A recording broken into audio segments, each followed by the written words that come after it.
Hello explorers, thanks for joining us again and welcome back to another exciting and informative video on our YouTube channel. If you are joining us for the first time, I want to thank you for watching. In this episode, we shall be looking at the economic trouble that the country of Ghana finds itself at the moment. Ghana's economic crisis continues. Though the country was previously considered to be the gateway to Africa, Ghana continued to face some huge challenges in terms of its economic development. A debt swirls. Ghana must take ownership of its financial troubles, start with slashing public expenditure. In this video, I will be able to dive deep into the specifics. I will explain to you why the current IMF bailout is not going to solve Ghana's economic problems. So without any more delay, let's just dive straight into it. But before you jump into the comment section, I will advise you to watch this video to the end for better understanding and clarity.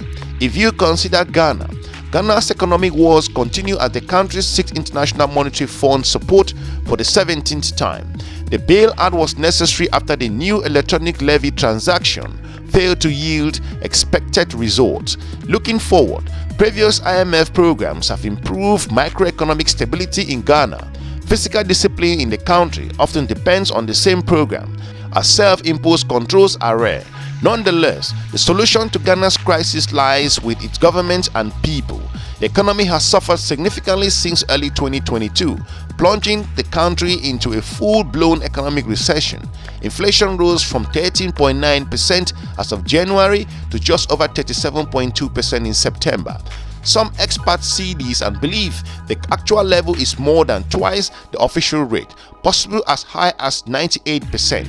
Petrol and diesel prices have jumped by over 88% and just over 126.6% respectively.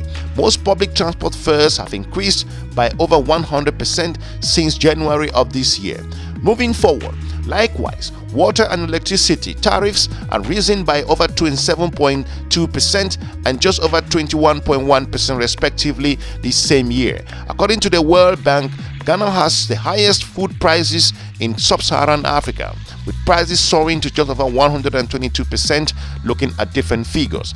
The country's interest rate of just over 30% and lending rate of 35% are the highest in Africa.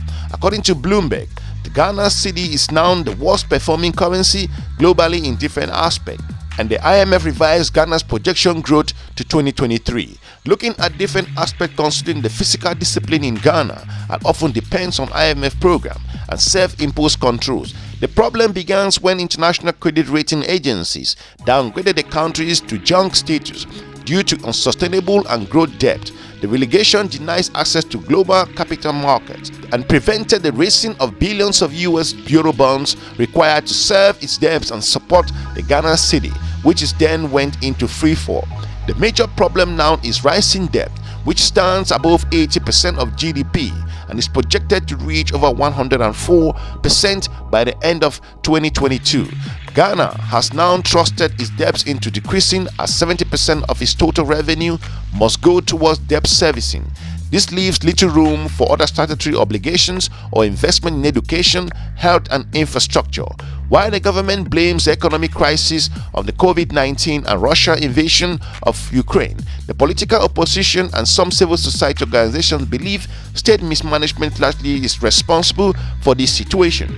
Several structural problems must be fixed. For instance, the country's inability to produce for export and its reliance on imports for daily consumption has led to a perpetual deficit in its international balance of trade.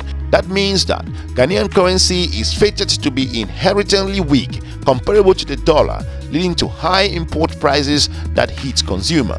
Poor public financial management is also a factor, especially the higher level of unproductive and profligate government expenditure.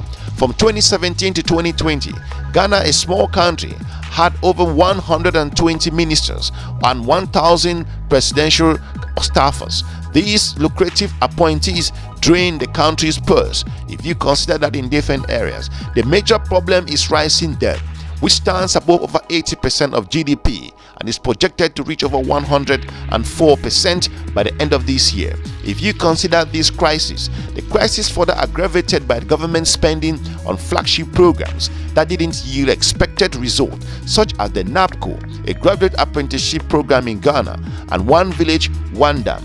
As of 2018, financial sectors cleaned up cost Ghana over $4 billion borrowed fund. The government's figures pointed out, a figure experts believe could have been less had implementation been more efficient. Debt was also driven by 2014 capacity change agreement that enabled independent power producers to address energy shortages. The government says that the country paid over $937 million in capacity changes between 2017 and 2020. Ghanaian government also have a history of large fiscal deficit in election years. As of 2020, the deficit was over 15% of GDP compared to 8% average from 2017 to 2019. If you are new to this channel, we will encourage you to subscribe and share our videos with your different network. Domestic revenue mobilization is also weak due to tax competition for large corporations, government cronies, and also corruption. The country loses about 2.5 billion, looking at $300 million if you convert that from the Ghanaian cedi annually in this particular way. According to Auditors General, public finance irregularities from 2016 to 2020 amounted to about 48 billion Ghanaian cedi. A recent report to the parliament also flagged out billions of US dollars in financial irregularities as of 2020. In financial irregularities in 2021, looking at 36% higher than that of 2020. To achieve macroeconomic stability, the government has applied for over 3 billion IMF bailout program starting in the frequent quarter of 2023, with discussion focused on debt restructuring to give the government fiscal space. Meanwhile, the state can boost public confidence in economic through other different measures. Having over 120 ministers and just over 1,000 presidential staffers was a drain on Ghana's public purse. Firstly, the Fiscal Responsibility Act, capping government's deficit at 5% total revenue that was suspended in 2020 due to the COVID-19, should be restored. Secondly, measures are needed to drastically reduce government size, including allowance and bonuses. Foreign travel and new vehicle purchases should be banned unless it's vital in Ghana. Initiatives such as the free senior high school program must be reviewed to improve their efficiency. If you look at the third aspect which could be suggested, revenue mobilization measures are needed. The newly passed tax exemption bill, which has clear eligibility criteria and provides for monitoring and evaluation, should be implemented. The new bill could reduce tax exemptions to at least over 500 million Ghanaian cedi, looking at just 66 million US dollars. If you consider this, using technology, the government could also improve property tax collections, which has been sporadic and low due to poor information about ownership and accurate violation. The extractive industry could also bring in revenue if tax regime is tightened and property implemented. The government must also seal the leaks at ports to resilience more to exercises and also increase import duties. Parliament should also enact legislations to establish a debt limit and cap government's borrowing to prevent the crisis from recurring. Constitutional amendment to limit the number of ministers and appointees in government, abolishing ex gratia payments, and review emulations for public servants must be considered.